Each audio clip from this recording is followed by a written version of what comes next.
Building a family can be a complicated, messy, lonely, and sometimes heartbreaking process. But you don't have to navigate this challenging journey alone. Welcome to the AllPaths podcast, where we support and celebrate all of the different ways there are to try to grow your family. We're your hosts, Emily and Kate, from the nonprofit organization AllPaths Family Building. And today we're talking with Jennifer Redmond about her journey. Jennifer, thank you for joining us today. Thank you. I'm so excited to be here with you. Thank you. Well, we know you very well, lucky for us. But before we get into your own family building journey, we'd love for you to briefly introduce yourselves for our listeners. Sure. So I am Jennifer Redmond. I'm an integrative nutrition coach and hormone health educator. I am the proud immediate past president of AllPaths Family Building, where I have served on the board of this fabulous organization. And so, yeah, I know Kate and Emily and Alexis well, and I know this organization well. Not only do I work with women in my coaching program and support them on their fertility journey, I'm also a former fertility patient. Well, thank you. And we're super grateful for all of the various hats that you've worn for us over the years, and excited to add podcast guests to that list. Me too. Can you tell us a little bit about your family building journey? Where did it all begin? Yeah. So I think like many women, it began as a shock. I was really surprised to learn that I had infertility. I was diagnosed with unexplained infertility, which to me is a really frustrating diagnosis. I just wanted somebody to tell me what was wrong. And to me, I felt like it wasn't really a diagnosis. They just couldn't figure out what was happening. So it was very frustrating. So I was diagnosed with unexplained infertility. My husband and I went through 6 rounds of infertility treatment. I got pregnant on my first cycle and I had a miscarriage at 11 weeks. And I was like the glass half full kind of girl. I was like, well, it happened the first time. Of course it's going to happen again. And I never had another pregnancy. And I will say that my treatment cycles weren't back to back. I ended up not being, not being a great responder, being a poor responder, trying to spin that a little bit. I was a poor responder. And so every cycle I required more and more fertility drugs. And we took some breaks between cycles. And so it wasn't linear. And so during that time, I think that we felt like we took some breaks between cycles. And at one point, we just felt like this is too much. Like we felt like we were exhausted. I was exhausted physically. I think we were both exhausted emotionally. We were definitely exhausted financially. It was just too much. So those breaks in between the cycles were actually kind of welcome, even though I was anxious for hopefully a pregnancy and a birth, right? Those breaks were welcome. And so after our 6th cycle, we decided to take a break. Like I said, we were just exhausted in all the ways, and we were getting support, counseling, group program, acupuncture, all the things. We were getting support, and we decided to take the break and really sort of figure out what was going to be next, and really not knowing what that answer was going to be. And long story short, we ultimately decided to not have children. I had this sort of aha moment, although it didn't happen overnight. And like I said, it happened with a lot of support and a lot of conversations. I had this aha moment that we were still a family. We were just a family of 2. And so that's where we landed with it. We tried that on for size, and it's worked for us. It's not where I would have imagined I ended up after, those years of treatment and, all the things. But we've had a really amazing life. So, yeah. Yeah. And you're still having an amazing life and having an amazing relationship. Well, I've always loved you sharing that. And I appreciate you sharing it now, because I so firmly believe that. I feel like, why do we define family as a certain constellation of people, because it is so diverse what people consider their family.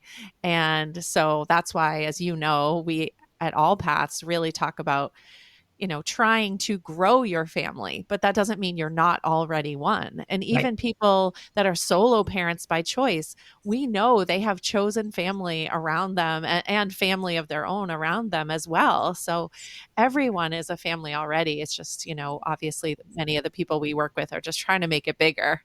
Uh, Right. and, Right. and so I also think, like, when you were saying that you took those breaks and they were so restorative, that I can see how you were thinking, well, maybe taking a break from this indefinitely is going to be a relief in some ways, physically and emotionally. Do you think that Yeah. contributed to it? Yeah, it definitely was, right? Like, I kind of felt like I was on a hamster wheel. Like my practice was of the mindset, oh, your cycle failed. Call us when you get your period and we'll start again. And I was like, and so it was like, cycle fail, start again, cycle fail, start again. And I was like, oh, this is a lot. This is a lot. And like I said, in every way, it's physically a lot and it's emotionally a lot.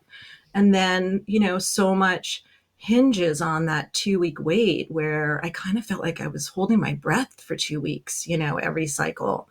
And then to have the cycle not be successful, um, yeah, it was a lot. So the break was good. Like I said, we didn't know that this was where we were going to end up, but I think we did a really good job of exploring our options and really listening to each other and listening to our hearts and, listening to the experts and all the things. So, yeah. That's great.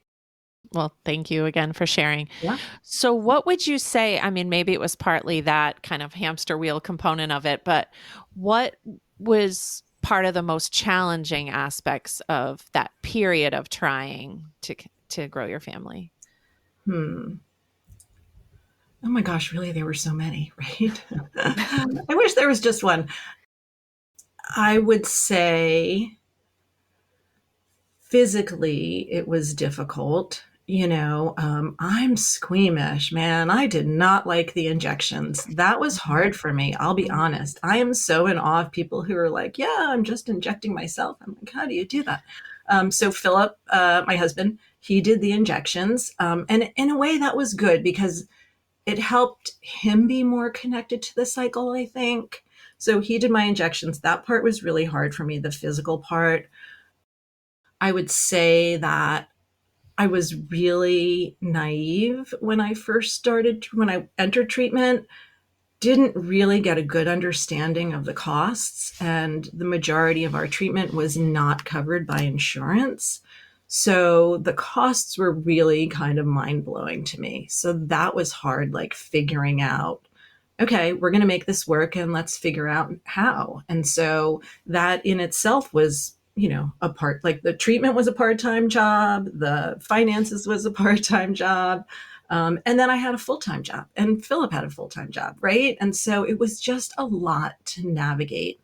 That's one of the reasons that I'm so passionate about information and education because it's just such a big unknown, right? When you're getting started. And like I said, for most of us, an infertility diagnosis comes as a shock, right? We're taught from a young age, like, it's so easy to get pregnant. Be careful. You're going to get pregnant. And then when you don't, you're like, what? I didn't even know this was an option, right? And so I think at first it was a shock. And then it was just the physical and financial and emotional. And I also think it was a time when all my girlfriends were having babies. So I was like, oh, wait, like this is hard and makes me feel alone. So there was that piece of it too. Thank you. And can you talk a little bit more about that last piece? I mean, I think anybody who's been in this space knows intimately that the impact of fertility treatment or family building challenges isn't just on you or Mm. and your partner if you are building a family with a partner, but also on all of your relationships. Can you talk a little bit about how your journey impacted those parts of your lives?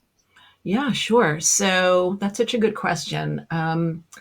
I think that, so we were pretty private about our journey. I love that it's feeling, at least from my purview, it's feeling that there's less stigma right now, that people are, and certainly not everybody, and I respect everybody's right to be as open or as private as feels right to them, right? It's a very, very, very personal journey, and so we all have to do what's best for us. Having said that, I do feel like it's less stigmatized and people feel better about being more open about it, but we were pretty private about it.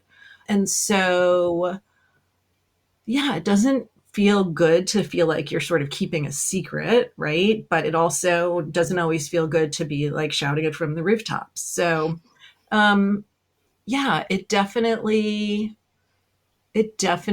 can impact your relationships. I think it's super important to find your people, find the people who you feel like you can talk to, confide in, share with.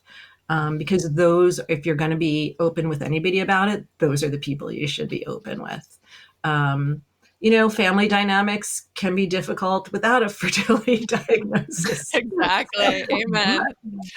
So even with your family, like maybe you want to tell your nearest and dearest, and maybe you don't. Maybe you want to. It's just important to figure out who are the people that make sense for you to confide in. Be honor the boundaries that feel important with you, and then if you do decide to share it, I read something recently that if you're going to be sharing something personal with somebody, you can let them know if you want to be helped, heard, or hugged.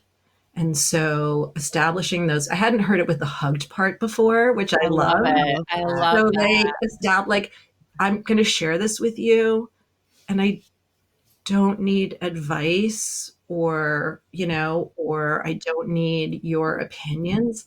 I just need to be heard. Or, you know what? I'm in this tough spot and I'm having a hard time figuring out what's next.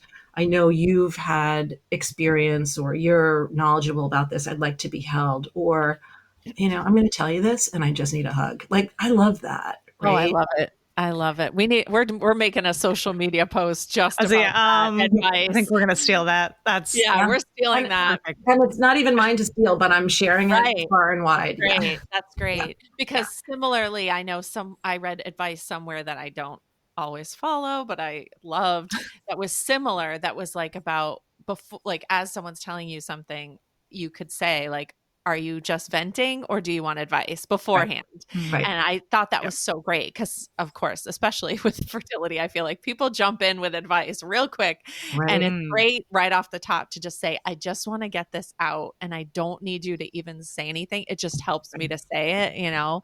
But yeah, adding the hug component. And it's Yeah. also like, even if you're texting someone, they can send back basically the equivalent of a hug through like just their words. Like to me, when people are like, I don't know what to say to my friend who's going through this, I'm like, tell them you love Love them. them. Yeah. How that cannot, and like even that you hate they're going through this. Like, I think almost no one would get upset by that. It's like, who doesn't want to feel that nurturing with whatever the challenges that they're going through? So, Yeah. Actually, I just texted a friend this morning and I said, I'm so sorry you're going through this and I'm sending you a big hug.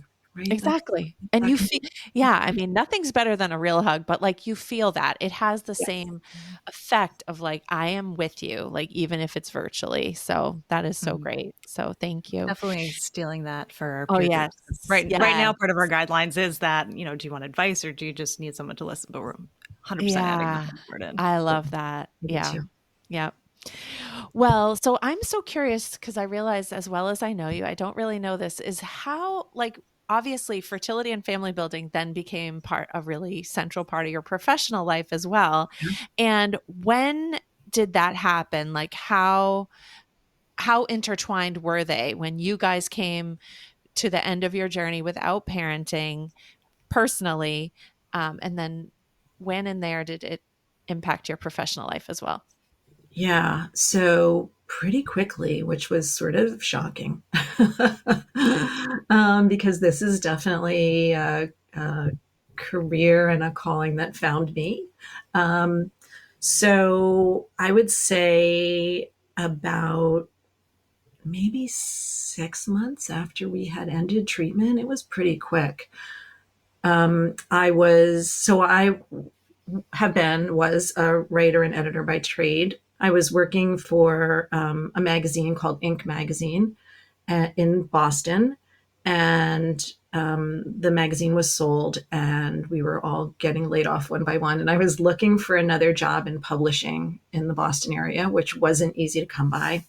I saw that Resolve was looking for somebody to edit and publish their quarterly magazine. And a friend of mine told me about it. I actually didn't even really know about Resolve, to be honest. A friend of mine told me about it. And that's like another tangent, right? And part of why I'm on the board. So a friend of mine told me that Resolve was looking for somebody to edit and publish their quarterly magazine. And I was like, that's interesting.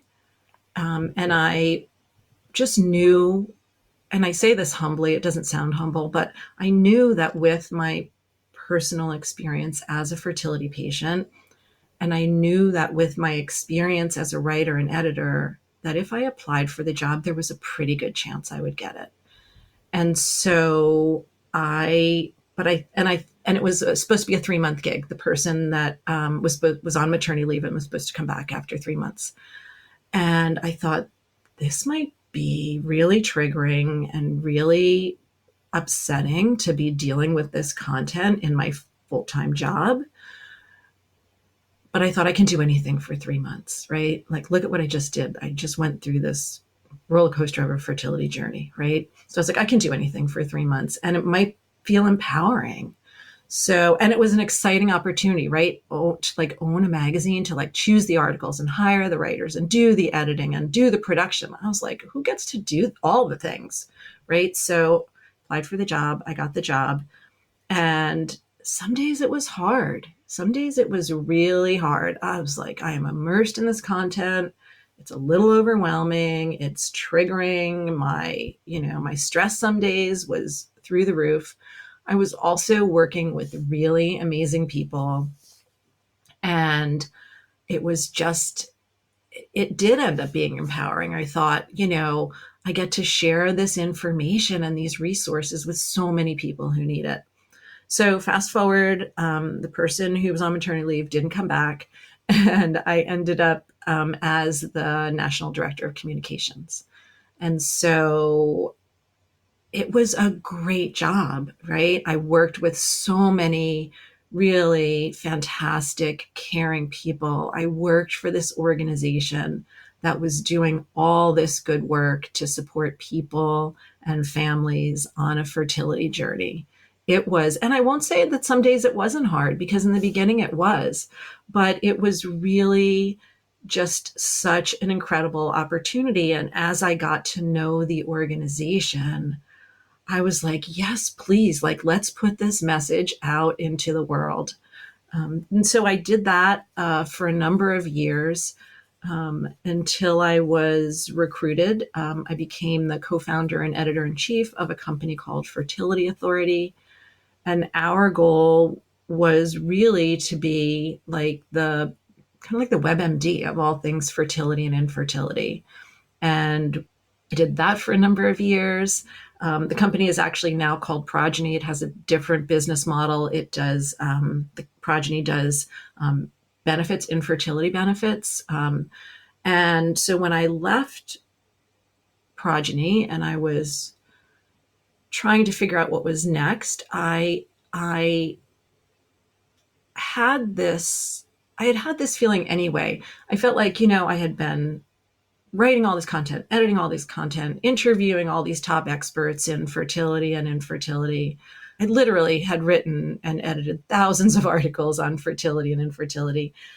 And I had been having this sense that there was such a focus on illness around fertility and reproductive health, and not enough focus on wellness. And that was bothering me because I say a lot of times when I give talks, like your fertility is more than your reproductive system, right? Like it's a whole body thing. Your whole body is involved in this. And so I thought I was pivoting my writing and editing career. And I went back to school and I studied integrated nutrition and I studied functional and integrative medicine. And again, thought I was pivoting my writing and editing career. But I realized that I could really have a greater impact if I worked with women as a coach, helping them, supporting them on their journey, kind of mind, body, and spirit. And so that's what I've been doing for the past several years. And it's so fulfilling and it's such an honor. And never in a million years, when I was at Inc. magazine, did I think this is how my career would have evolved. Like it's amazing, and I literally feel honored every single day to do the work that I do. Well, I think the people who work with you, both directly that are served by you through your practice, but also people like Emily and I that get to work with you on AllPaths, are the lucky ones as well. But I'm so glad that you feel that way. It's really nice to be so rewarded by your work day in and day out. And Yeah, Emily and I share that as well. yeah, yeah. Um, so, how do you feel like this fertility and family building space has changed over the years for better or worse over that time? And I think one of the ways you already mentioned, I agree with, which is that I think there is less stigma and I think a little bit more openness on a more public level. But other things you can think of that have changed? Yeah, absolutely. I mean, I think the stigma, absolutely. I'm so glad to see it continuing to move in that direction. I think there are a lot more avenues for support, physically, emotionally, spiritually, even. So I love that there's so much more support available in so many different arenas. I think that fertility patients are more educated. People who are trying to conceive or build their families are more educated. And there are organizations like AllPaths that can support them in exploring all the avenues and all the choices, including if they are going to be exploring being a family of two. So I think that that's amazing. I think that I think that people are feeling more empowered. I think we've learned, and not just in reproductive healthcare, but in healthcare in general, that we need to be our own advocates and that we need to learn to explore all the avenues and advocate for what's best for us and question what's best for us. So I think, in all aspects of healthcare, including reproductive healthcare, I think that we're really learning to ask the questions and not just defer to, well, the doctor or the healthcare professional is the expert and I have to, do it this way, their way or the highway, right? I think that we're feeling confident in saying, I need to explore what is and isn't going to work for me and make some decisions based on that.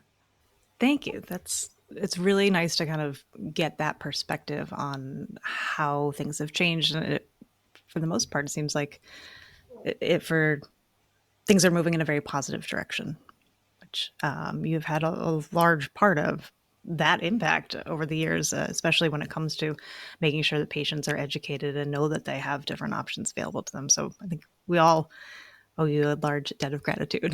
Oh, thank you. Since we are speaking to you as you are ending your presidency, or you have just ended your presidency on our board, we'd love to know, looking back on kind of your time with AllPaths, what are you most proud of having accomplished? Oh my gosh. It's such a group effort, right? Like I had the privilege of being the president, but everything we did in my tenure, we did together, right? So we have an incredible board. We have an incredible staff. I'm not saying that just because I'm sitting with you. We really do. And we have incredible volunteers. So, it was a weird time for me to become president because we were in COVID and we were meeting virtually. I would say one of the silver linings, if I can call it a silver lining, that came out of COVID is that all our support groups went virtual. And so we were really able to expand the support we are giving all over the country and even all over the world. So that's pretty incredible, but that wasn't due to me. But I am very excited that we had, that's the direction that we went. Yeah. And I'm glad you mentioned that also, just in that you are a support group leader for us as I am. well. So I thank you am. so Yeah. much. How has that been for you?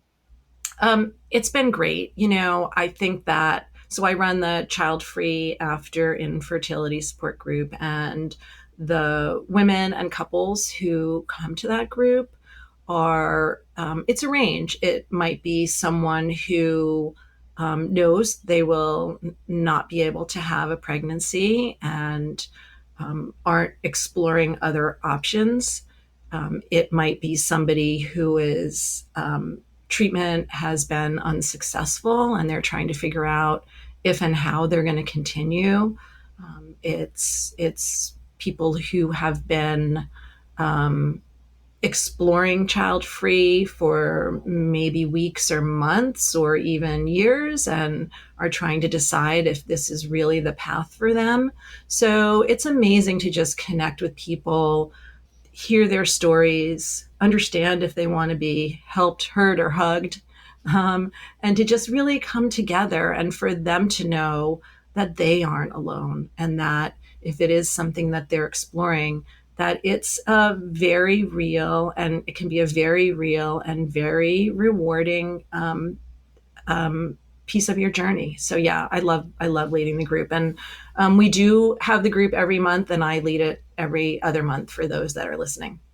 That's great. Well, and I think it's also great. I know the group is not about you, but but it is peer led. And I think part of it is you sharing your own perspectives on resolving in this way. And I can only imagine how reassuring it is for people to see that you and Philip and your doggy are a really happy, thriving, rich family that has really come to not just peace with this, which we're so glad you have, but really more than peace, joy and a really full life. So I'm sure that's very lovely for them to see. Oh, thank you. Yeah, yeah, I love doing it. It's That's really running the group is, and like you said, it is peer led, and so yeah, I certainly am often asked to share my perspective, and I share my story, and I do hope it's helpful. I'm sure it is.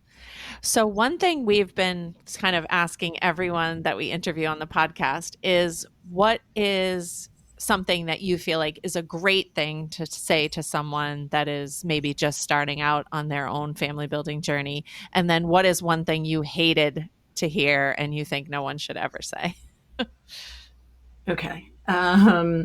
So I think one thing I would say to somebody just starting out on their journey is that everybody's journey is different.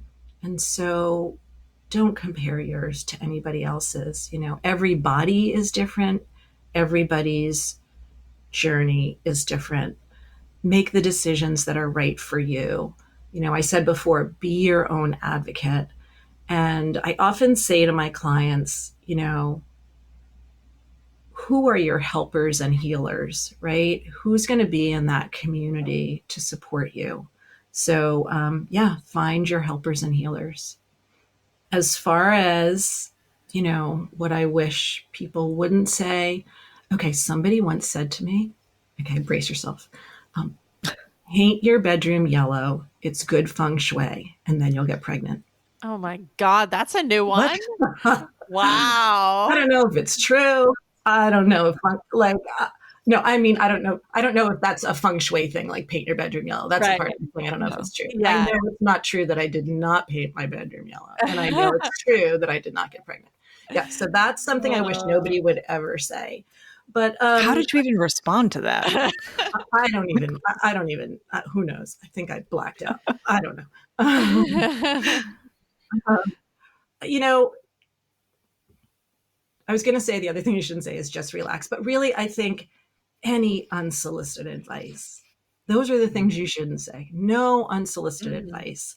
Mhm. No Whether it's paint anecdote. color or, yeah, your friend did Yeah. this and it No worked for them. anecdotes about, my cousin's daughter did this or Mhm. my so and so did, like, no unsolicited advice, no anecdotes about what worked for somebody else. Those are the things we shouldn't be saying. It's not No. helpful. And I know people are they like inherently want to be helpful, right? It's not like there's like, I'm sure this person that said that to me meant well, like they really believed it, right? That was their belief system. Not helpful. So, yeah.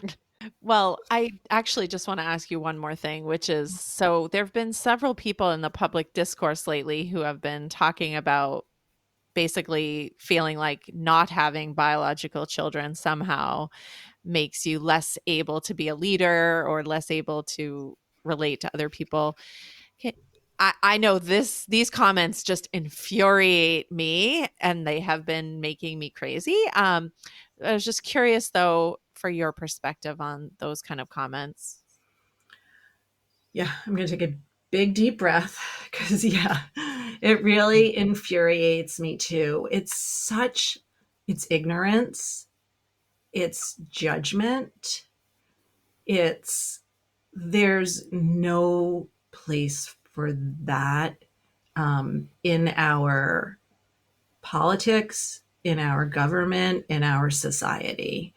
Like, I can't, I literally can't wrap my head around it. And, the fact that a woman's worth is tied to her ability to have children or, or desire to have children or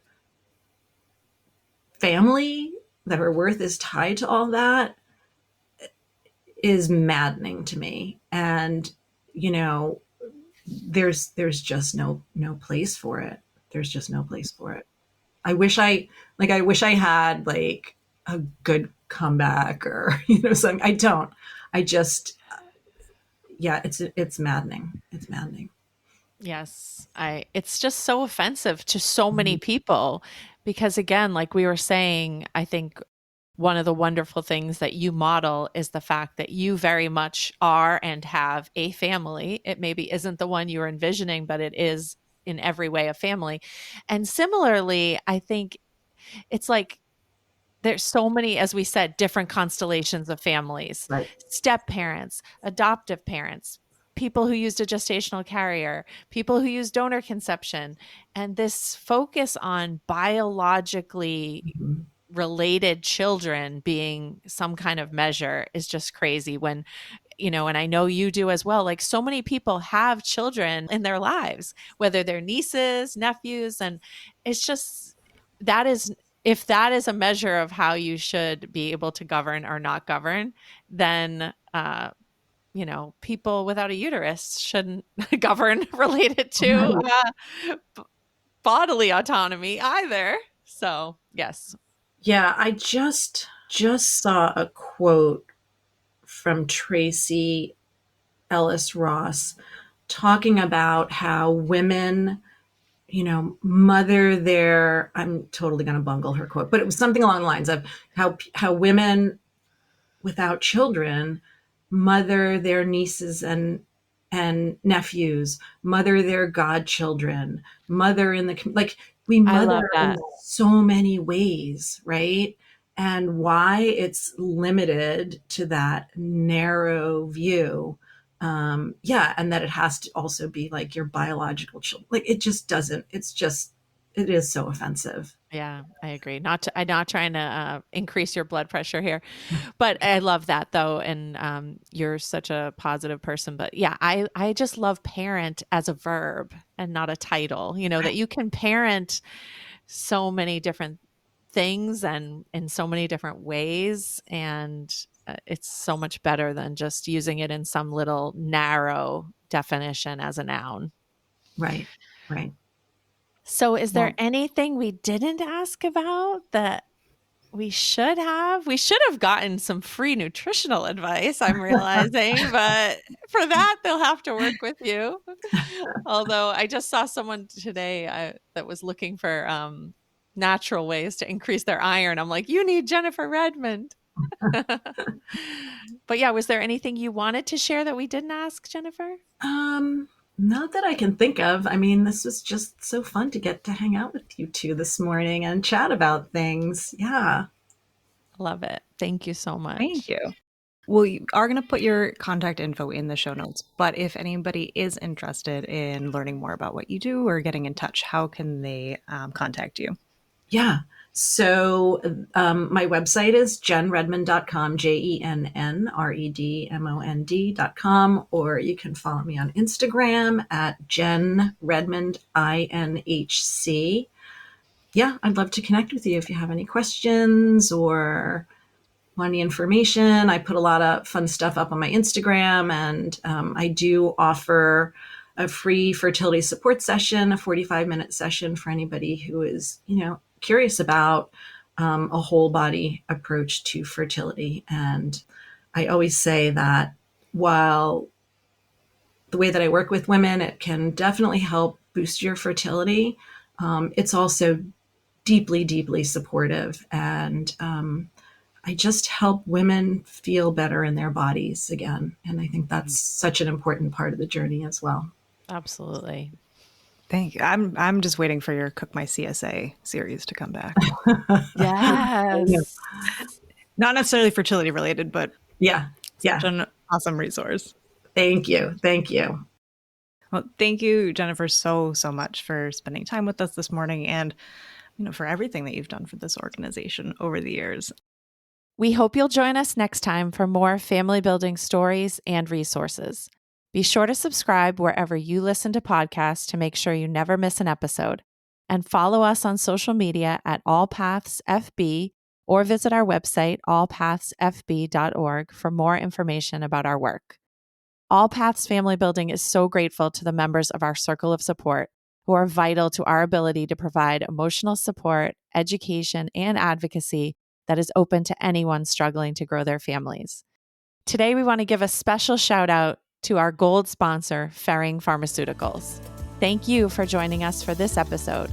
Please help spread the word so that anyone who is struggling to grow their family can join the conversation. It's an honor to walk with you on your family building journey.